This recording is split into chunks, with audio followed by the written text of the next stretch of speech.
खुशी मिलती है जब किसी निसंतान दंपति के घर में कोई किलकारी गूंजती है या कुछ खुशखबरी आती है। आपको डॉक्टर माँ के नाम से भी जाना जाता है। अभी तो मैं सरप्राइजिंगली आपको बताऊं, एक पेशेंट मेरे पास नवी मुंबई पनवेल से आ गया दिखाने। उसने मेरा नाम सुना और वो बस चला आया। 200 महिलाओं का आपने जो है मतलब बच्चे करवाए हैं या कि दंपतियों को मतलब घर घर में किलकारी गूंजी है, तो आप इसमें कैसा महसूस करते हैं? कि कोई जादू कोई टोना नहीं है, इसमें सिर्फ बेसिक साइंस है जो मैंने पढ़ा है, जो इंटरनेशनल गाइडलाइंस है, जो यानी संतान दंपति है जिनका मैंने इलाज किया है। इनमें से करीब 50 पेशेंट्स तो अभी डिलीवर कर चुके हैं। और इनफैक्ट एक पेशेंट गुजरात से, सूरत से भी पेशेंट आए दिखाने, लखनऊ, कानपुर, झांसी, अलीगढ़, यहाँ से तो आते ही पेशेंट्स हैं, बट दूर से भी कुछ पेशेंट। आप दावा करती हैं कि 200 महिलाओं को, निसंतान दंपतियों को आपने मतलब माँ बनाया है और किलकारियों के घर में गूंजी है, तो आप ये कैसे दावा करती हैं? मेरे पास डेटा है, मैं डॉक्यूमेंटेशन करती हूँ, मैं खोज रही हूँ कि इस एरिया में बुंदेलखंड के क्या मेजर कॉजेज हैं, क्यों पेशेंट इतने। बुंदेलखंड में झाड़ फूक को ही डॉक्टर माना जाता है। आज हम मौजूद हैं होप हॉस्पिटल में, तो आपको डॉक्टर माँ के नाम से भी जाना जाता है और जो है मतलब 200 लोगों को 200 महिलाओं का आपने जो है मतलब बच्चे करवाए हैं या कि दंपतियों को मतलब घर घर में किलकारी गूंजी है, तो आप इसमें कैसा महसूस करते हैं? जी बहुत बहुत शुक्रिया, आप मुझे अच्छा वर्ड से बुलाया डॉक्टर माँ के नाम से। डेफिनेटली देखिए, बहुत खुशी मिलती है जब किसी निसंतान दंपति के घर में कोई किलकारी गूंजती है या कुछ खुशखबरी आती है। तो हाँ, ये बात ठीक है कि मैं इंटरनेशनल गाइडलाइंस फॉलो करती हूँ और बहुत सारे निसंतान दंपति हैं जिनका मैंने इलाज किया है। इनमें से करीब 50 पेशेंट्स तो अभी डिलीवर कर चुके हैं और तकरीबन 145 पेशेंट अभी भी लाइंड अप हैं जो कि अपना एंटीनेटल चेकअप करा रहे हैं मुझसे। तो इतने पेशेंट फर्टाइल हुए हैं। बाकी कोई जादू कोई टोना नहीं है, इसमें सिर्फ बेसिक साइंस है जो मैंने पढ़ा है, जो इंटरनेशनल गाइडलाइंस है, जो AICOG की गाइडलाइंस है। मैं इन सारी गाइडलाइंस को फॉलो करती हूँ और डेफिनेटली सबको वेलकम करती हूँ। जो भी निसंतान दंपति हैं जो इलाज करा के थक चुके हैं, वो आकर इलाज करा सकते हैं यहाँ। आप दावा करती हैं कि 200 महिलाओं को, निसंतान दंपतियों को आपने मतलब माँ बनाया है और किलकारियों के घर में गूंजी है, तो आप ये कैसे दावा करती हैं?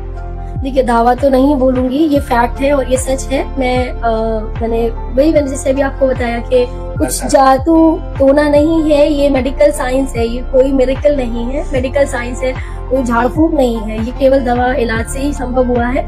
और एक्चुअली मैं आपको बताना चाहूंगी, मुझे बहुत मजा आता है इस सब चीज को करने में। मैं इन सब पेशेंट्स के मेरे पास डेटा है, मैं डॉक्यूमेंटेशन करती हूँ, मैं खोज रही हूँ कि इस एरिया में बुंदेलखंड के क्या मेजर कॉजेज हैं, क्यों पेशेंट इतने इनफर्टाइल हो रहे हैं। मैं डेफिनेटली रिसर्च कर रही हूँ इस पे और एक दिन मैं इस पे पेपर अपना पब्लिश करने के लिए सोच रही हूँ, ताकि लोगों को पता चले कि इस बुंदेलखंड एरिया में क्या मेजर कॉजेज हैं, क्यों लोग यहाँ पे मतलब इस रीजन के लोगों में मेजर कॉजेज ऑफ इनफर्टिलिटी क्या है।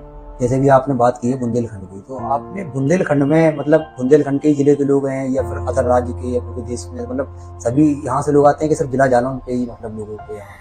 देखिए, पहले तो जब मैं आई थी तो बेसिकली यहीं के ही लोकलाइट्स पेशेंट दिखाते थे। मैं बेसिकली कानपुर के कुछ पेशेंट्स वहाँ के आते थे, बट ये वर्बल पब्लिसिटी होती है, आपको फायदा मिलेगा तो डेफिनेटली आप अपने दोस्त, अपने रिश्तेदारों को बताओगे। ऐसे करते हुए अभी तो मैं सरप्राइजिंगली आपको बताऊंगा, एक पेशेंट मेरे पास नवी मुंबई पनवेल से आ गया दिखाने। उसने मेरा नाम सुना और वो बस चला आया।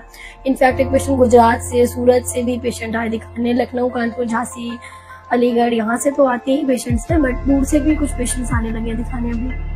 बुंदेलखंड में जैसे कि देखा जाए झाड़ फूक को डॉक्टर माना जाता है, लेकिन जब से आप यहाँ इस जनपद जालौन में आई हैं, तो झाड़ फूक मतलब कम हुआ है या आपने मतलब कुछ रिसर्च वगैरह करके ये किलकारियां जो आई हैं? यहाँ पर जो है ना, सबसे ज्यादा बुंदेलखंड में झाड़ फूक को ही डॉक्टर माना जाता है। देखिए, वो बुंदेलखंड का नहीं है, वो हमारे मतलब कहने में वो लगता है, बट ऑल ओवर इंडिया सारी चीजें चलती हैं। बट थोड़ा सा टाइम लगता है, थोड़ा सा ट्रस्ट डेवलप करना पड़ता है। डेफिनेटली घर वाले समझदार होते हैं, समझ जाते हैं कहीं ना कहीं कि मैं नहीं किसी को बोल सकती कि झाड़ फूक से आता है, बट साइंस तो एक्चुअली काम करता है ना, वो तो अपना मेडिकल साइंस तो ग्रो कर ही रहा है, उसके वो सब चीजें होती हैं। जैसे कि झाड़ फूक में देखा जाए कि महिलाएं भी ज्यादा करवाती हैं, हमारे बुंदेलखंड में सबसे ज्यादा झाड़ फूक में ही विश्वास रखता है, तो इनमें क्या समस्याएं होती है जो आपने मतलब बराबर आपके यहाँ पेशेंट की लाइन लगी है? लाइन तो देखिए इसलिए ज्यादा लगी है कि पेशेंट को 200 पेशेंट हाँ, 200 पेशेंट एक दिन में नहीं हुए, डेफिनेटली बहुत टाइम लगा है मेरे को भी इस चीज को वो करने में। 2.5 साल से मैं यहाँ प्रैक्टिस कर रही हूँ और शुरू में तो लोग जानते ही नहीं थे, फिर धीरे धीरे धीरे और भी पब्लिसिटी हुई। भाई मैंने जैसे आपको बोला, आप प्रेग्नेंट हो गए, आप अपने दोस्त को बताओगे, वो प्रेग्नेंट होगा, वो अपने दोस्त को, अपने रिश्तेदार को बताएगा, ऐसे चेन बनता गया और एक बहुत बड़ी एक फैमिली हमारी बन गई है। उसके थ्रू लोग जानने लगे। जैसे डॉक्टर साहब, जैसे कि यहाँ पे देखा जाए कि महिलाएं नहीं, कुछ पुरुष भी जो है झाड़ फूक के चक्कर में रहते हैं, क्या पुरुषों में भी कुछ कमियां होती हैं? पुरुषों में असल में मुझे लगता है ज्यादा कमी होती है। अच्छा, जब हमने स्टार्ट किया 2.5 साल पहले, जब ये ट्रीटमेंट स्टार्ट हुआ, तो पहले ज्यादातर मेल आते थे, मैं उसका इन्वेस्टिगेशन हम नहीं कराते थे, लेकिन धीमे धीमे करके जैसे जैसे पेशेंट बढ़ने लगे तो हम लोग कपल्स जो आते हैं कपल्स को ही बुलाते हैं। कभी ज्यादातर मैक्सिमम टाइम पे ये होता है कि लोग सास है, उनकी माँ है, फीमेल्स को लेके आती है, हस्बैंड नहीं आता, हस्बैड पीछे रहता है कि जाओ इलाज कराओ अपना। उसको बहुत मतलब उसको डर लगता है, मेल डोमिनेशन है, और कोई भी चीज सुनना नहीं चाहता कि मेरे अंदर कमी है, खासकर मेल लोग। और हम लोग जिस हिसाब से आजकल इन्वेस्टिगेट करा रहे हैं चीजों को, तो देखा जा रहा है कि उसमें ज्यादा कमी मिल रही है। और उसकी वजह भी बहुत है क्योंकि मेल बाहर रहता है, ठीक है, और उसको ज्यादा स्ट्रेस भी है, काम का स्ट्रेस है, तो वो तो ये जो तंबाकू है और ये जो नशे की चीजें हैं वो ज्यादा इस्तेमाल कर रहा है।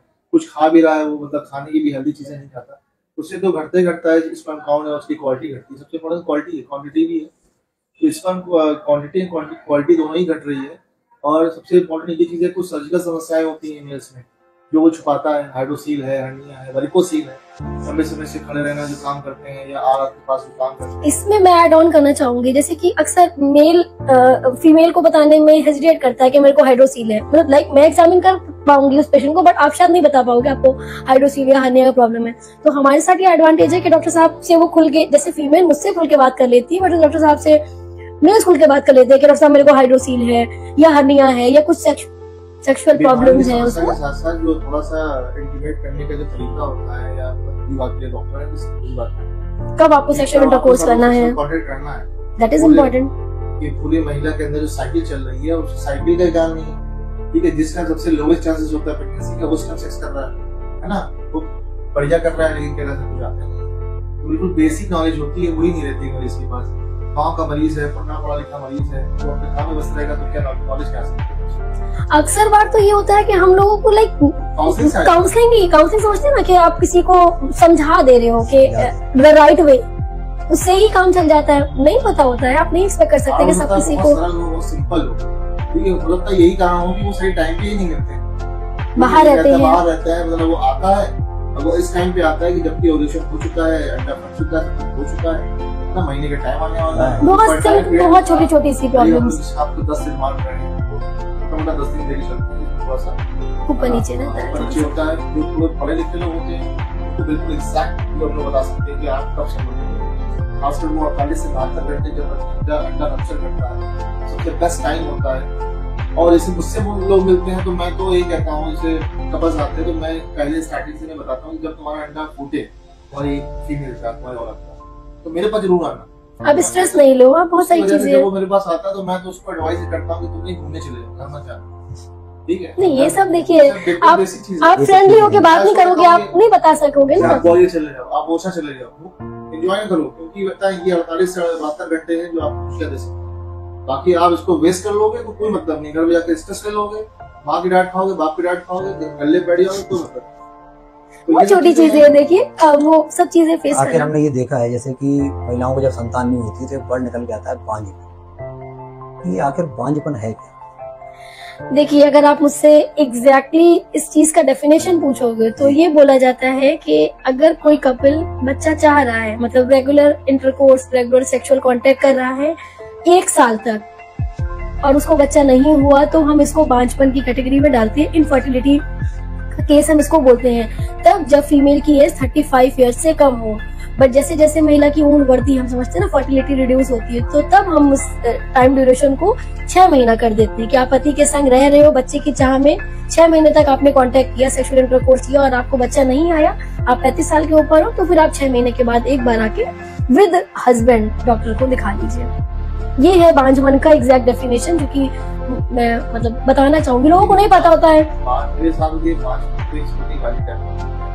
हाँ, हर कोई के मुंह पे ये रहता है, लेकिन मैक्सिमम टाइम में अभी बांझपन बहुत ही कम समस्या है, सही टाइम पे इलाज ही नहीं है, नॉलेज ही नहीं है। तो 10 साल के बाद इलाज कराने वाला कोई 2 महीने पे चला आ रहा है, आप उनको ये नहीं पता है ना। सबसे बड़ी बात है अल्ट्रासाउंड डेवलप हो रही है, बहुत से टेक्निक्स आ रही है, इवन यूट्रस इम्प्लांट तक हो रहा है दुनिया में, ठीक है। ये तो बहुत बड़ी की बात हो गई, ठीक है। तो अभी तो ये है कि लोग दिखाएं, लोग सही जगह पहुंच जाएं, सही चीजें हो जाएं, नेचुरली उसको संतान मिल जाए। कुछ इंटरवेंशन की चीजें हम लोग के पास वो करते हैं, उससे मिल जाए।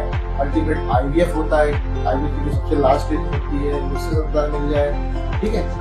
तो सब सारी स्टेजिंग है, लेकिन अगर मरीज दिखाएगा ही नहीं, आएगा ही नहीं, छुपाएगा, कुछ नहीं। आपने एक आईवीएफ की बात करी, ये मतलब आईवीएफ अभी जितने भी मतलब संतानें हुई है आपके यहाँ, तो इसमें कोई आईवीएफ का तो प्रयोग हुआ नहीं है? देखिए आईवीएफ का तो प्रयोग नहीं किया है, मोटा मोटा मेडिसिन से, काउंसलिंग से, कुछ सर्जिकल प्रोसीजर से। हाँ, आईवीएफ का एक फेज होता है, फेज 1, वो मैं थोड़ा बहुत करती हूँ, जिनमें मेडिसिन से नहीं होता है। बट जो आईवीएफ के बड़े प्रोसीजर्स होते हैं अभी वो स्टार्ट नहीं किया, बट इन फ्यूचर वो भी जरूर स्टार्ट करेंगे, ताकि यहाँ के लोगों को और सहूलियतें मिले, कहीं बाहर न जाना पड़े उन लोगों को। बहुत बहुत शुक्रिया आपका जुड़ने के लिए। Thank you so much.